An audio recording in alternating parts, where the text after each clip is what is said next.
السلام علیکم بچوں، امید ہے آپ سب خیریت سے ہوں گے۔ بچوں آج 24 مارچ ہے اور بدھ کا دن ہے، تو آج ہم لوگوں نے اپنے میتھ کے کام کے ساتھ ساتھ اسلامیات کا کام بھی کرنا ہے۔ تو آج کے ہمارے اسلامیات کا عنوان ہے سورۃ الکوثر۔ آج ہم لوگوں نے سورۃ الکوثر پڑھنی ہے، اس کا ترجمہ اور اس کی ٹرانسلیشن کرنی ہے۔ تو سورۃ الکوثر ہے اعوذ باللہ من الشیطان الرجیم، بسم اللہ الرحمن الرحیم۔ سورۃ الکوثر، انا اعطیناک الکوثر فصلی لربک وانحر ان شانئک ھو الابتر۔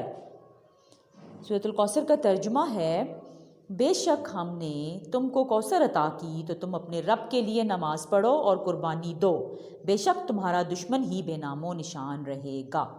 ٹھیک ہے نا، اس کی ٹرانسلیشن ہے، او محمد indeed we have given you abundance so pray to your